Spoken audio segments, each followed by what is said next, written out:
Varicose veins తో బాధపడుతున్నారా? భారతదేశంలోనే బెస్ట్ ట్రీట్మెంట్ అందించే ఏకైక హాస్పిటల్ ఏవిస్. నమస్తే రమగారు. నమస్తే జయ. రమగారు, మీదొక వ్యక్తిత్వం, నాదొక వ్యక్తిత్వం, మన కెమెరామెన్ గణేష్ది ఒక వ్యక్తిత్వం, అంతే కదా?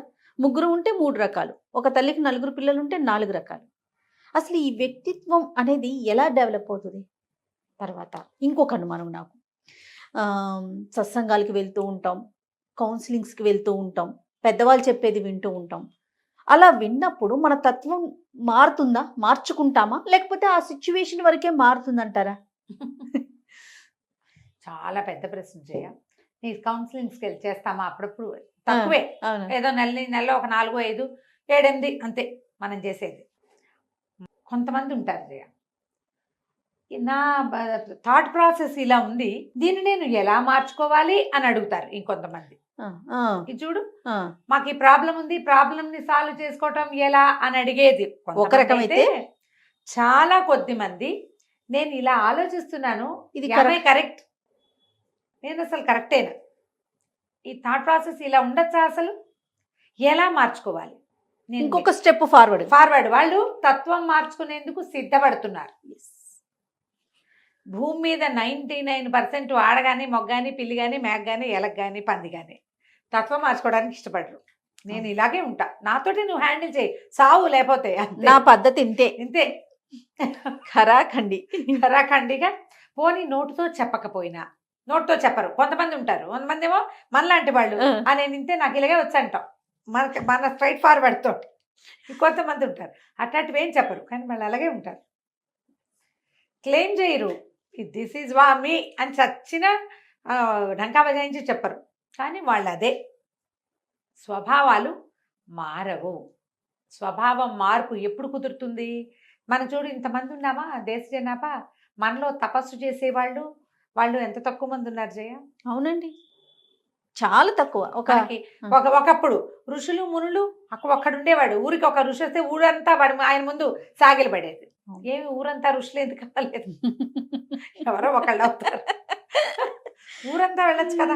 భలే ప్రశ్న. కృతయుగంలో, ఇప్పుడు కాదు, పోనీ దిక్కుమాలి మన కలియుగంలో ఉన్నాం, మన కర్మానికి అదే కదా. మన ముందు ద్వాపర యుగం ఉంది, అప్పుడు మునులు ఋషులు యజ్ఞం చేసేవాళ్ళు, తపసమాధిలో ఉండేవాళ్ళు బోళ్ళు మంది ఉండేవాళ్ళు. అంతకుముందు త్రేతాయుగంలోనూ బోళ్ళు మంది ఉన్నారు. వశిష్ఠుడు, విశ్వామిత్రుడు, గిట్రా పెద్ద మనుషులు చాలా మంది ఉన్నారు. ఋష్యశృంగుడు, జాబాలి వీళ్ళంతా ఉన్నారు. అంతకుముందు కృతయుగంలో అబ్బో ఎంతమందో. కానీ సామాన్య ప్రజానీకం ఎక్కువ ఉందా, ఋషిగణం ఎక్కువగా ఉందో చెప్పు? సామాన్య ప్రజానీకమే కదా రమ్మగారు. ఋషిగణం చాలా తక్కువ. అంటే వీళ్ళు స్వభావాన్ని మార్చుకోవడానికి సిద్ధపడిన గణం అనమాట. అంతే అంతే. అప్పట్లాగానే ఇప్పుడు కూడా చాలా కొద్ది మంది మెడిటేషన్ చేస్తామని, మెడిటేషన్ శ్వాస తీసుకోవటము, శ్వాస మీద ధ్యాస, ఇంకొకటి ఏదో చేసి మొత్తానికి కోపిష్టితనాన్ని తగ్గించుకుంటారు. కానీ ఏదో పీక్ టైంలో వచ్చేస్తుంది బయటికి, వచ్చేస్తుంది లోపల జంతువు బయటకు వచ్చేస్తూ ఉంటుంది కదా. మనుషులం కదా. ఈ కంట్రోల్ సాధించడానికి అసలు మన వల్ల అవుతుందా? కాదు. ముందు మన ప్రవర్తన లోపాలు, మనది తప్పు, మనం సరిగ్గా లేము అనేది గుర్తించరు జనము. ఎవరి స్వభావానికి వాళ్ళు కట్టుబడి ఉంటారు, అంతే కదా. లోకమే ఇలా ఉంటుంది. ఇప్పుడు మనం ఏం చేయాలి? పక్క వాళ్ళని మార్చడానికి ట్రై చేయకూడదు, వాళ్ళ ప్రకారం మన జీవితాన్ని నడిపించుకుంటూ పోవాలి.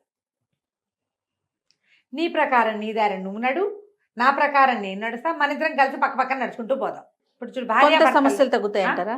చాలా సమస్యలు తగ్గుతాయి జయ. ఇప్పుడు మనం ఎంతసేపు మనం కరెక్ట్, పక్కవాడు తప్పు, మనలాగా పక్కవాడిని మార్చడానికి ట్రై చేయటమే కదా మన సమస్యలకు మూల కారణం. ఎవరి దారిని వారు వెళ్ళమని. భార్య భర్త ఎవరి దారిని కొత్త పద్ధతులు తెచ్చేస్తున్నారు రమ్మగారు. నీకు అలా అర్థమవుతోంది, నేను అలా చెప్పట్లా. ఇప్పుడు పిసినారి భర్త, ఖర్చు పెట్టే భార్య, వీళ్ళకి ఏం చెప్తావు? విడాకులు తీసుకోండి, నీ దారి నువ్వు ఖర్చు పెట్టుకో, నీ దారి నువ్వు దాచిపెట్టుకో అని చెప్తావా? అలా కాదు, కలిసి ఏదో సాయిదా ఫాయిదాగా పొండి. ఆయనకి పిసినారితనం ఎక్కువ, కొన్ని విషయాలు నువ్వు జాగ్రత్తగా ఉండు, పాప ఆవిడ ఖర్చు పెట్టుకుంటూ చీరలో నగలో కొనిపెట్టిన ఆయన అని చెప్తావా? అంతే కదా. మీ ఇద్దరు కలిసే ఉండండి అని చెప్తావా? లేచా కాబట్టి ఎవరిదాన్ని వాళ్ళు అంటామా? అట్లా అన్నాం కదా. వీళ్ళిద్దరూ రెండో వాళ్ళని యాక్సెప్ట్ చేయాలి జయ. అది కదా రమ్మగారు ప్రధానం. అర్థమైందా అది ఇప్పుడు లేకపోవడంతోనే కదా సమస్య. నేనే కొత్త సిద్ధాంతం చెప్పట్లేదు, పాత సిద్ధాంతమే ఇది. ఎలాగా సముద్రంలో ఉప్పు, ఆ ఉప్పు ఒక్కటి తప్ప మిగిలిన అన్ని రుచులు ఉన్న ఉసిరికాయని కలపమంటున్నాం. అందులో ఏది లేదు ఇది పెట్టుకో దీంతో, ఇందులో లేనివన్నిటికీ అది వస్తుంది నీకు అని చెప్పుకోవటమే. అంతే రమ్మగారు, కరెక్ట్ అండి. తత్వాలు మారవు.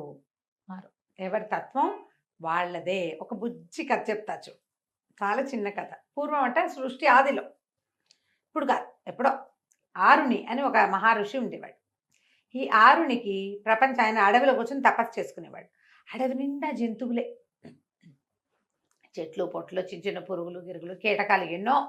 భగవంతుడు అవన్నీ సృష్టించి వదిలిపెట్టాడు.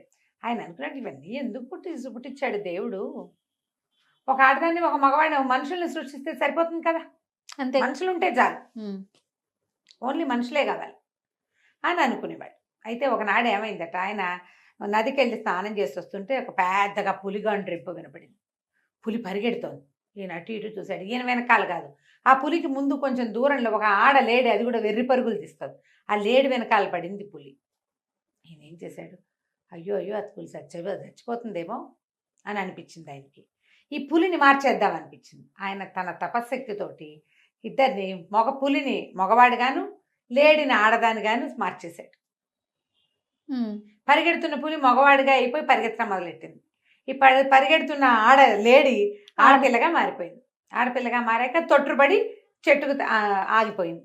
లేళ్ళు చెట్ల మధ్యలో ఇలా ఇలా ఇలా కాళ్ళు చాచి పరిగెడతాయి. మనుషులకి అట్లా ఎక్కడ వస్తుంది, మనుషులకి రాదు. చెట్టు తట్టుకుని పడబోయింది. ఈ వెనకాల పరిగెస్తున్న మగవాడు గబుక్కుని వెళ్ళి దాన్ని వాటేసుకుని నుంచోబెట్టాడు.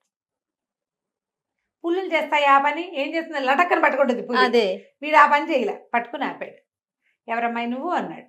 అన్నాక అనిపించింది ఏమిటి ఇది ఇంతంతంగా ఉంది అని.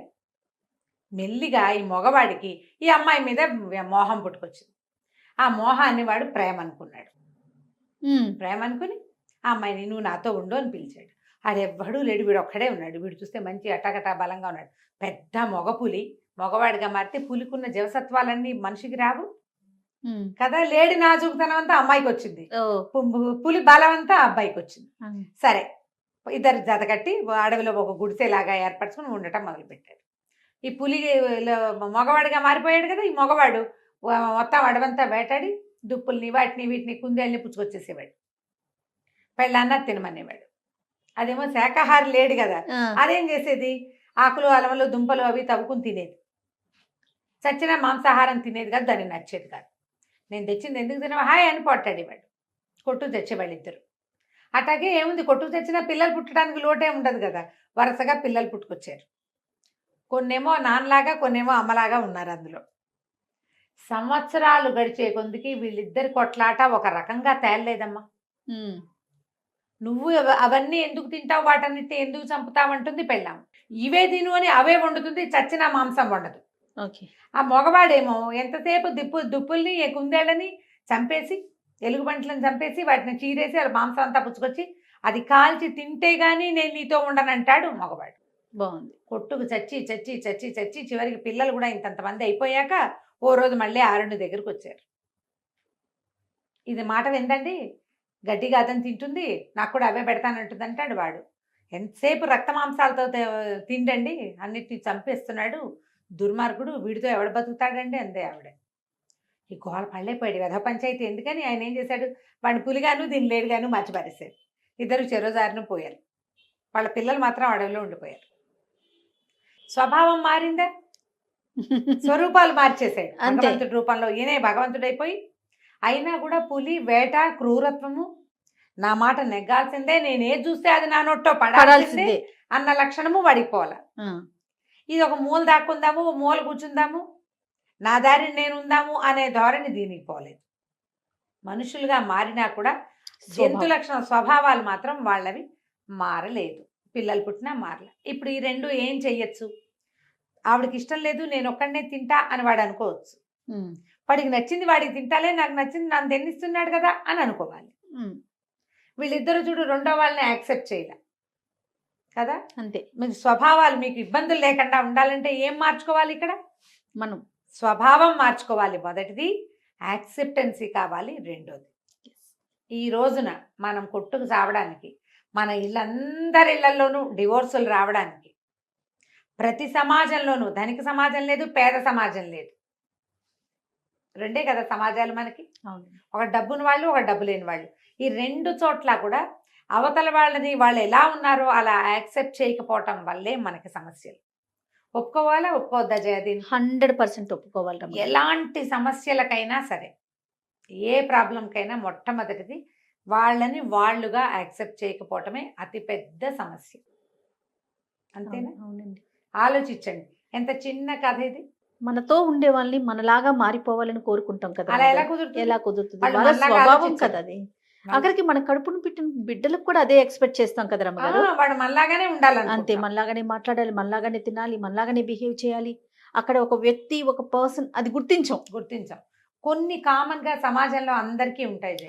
అది ఫాలో అవ్వాలి. అవి కాకుండా వాడి సొంత టేస్ట్లు, వాడి సొంత అభిప్రాయాలు, సొంత ఆలోచన, ఏ జీవికి ఆ జీవి వేరే కదా. అవును. మనం ఒప్పుకోకపోవటమే సమాజంలో సమస్యలకి. గొడవలకి కారణము, సమస్యలకి మూల కారణం అది. చాలా బాగుంది. మీతో ఉన్న వాళ్ళు పులా లేడా తెలుసుకోండి. పులైతే పులిని పులిగాను, లేడైతే లేడిని లేడుగాని యాక్సెప్ట్ చేసేయండి. గొడవలు ఉండవు. మీరు ఇది కాదన్నా మీరు ఇంకో జంతువు పాల్పడతారు. ఈ జంతువును వదిలేస్తే ఇంకొక జంతువు. ఇంకో జంతువు అదే రకమో, అంతే కదా. అదే రకమో తెలియదు కదా. Yes. అందుకని కొత్త జంతువుల వేటతో కాకుండా భగవంతుడు మనకి ఏ జంతువుతోటి జత కూర్చాడో వాళ్ళతోటి ఉండడానికి ట్రై చేయండి. అద్భుతం.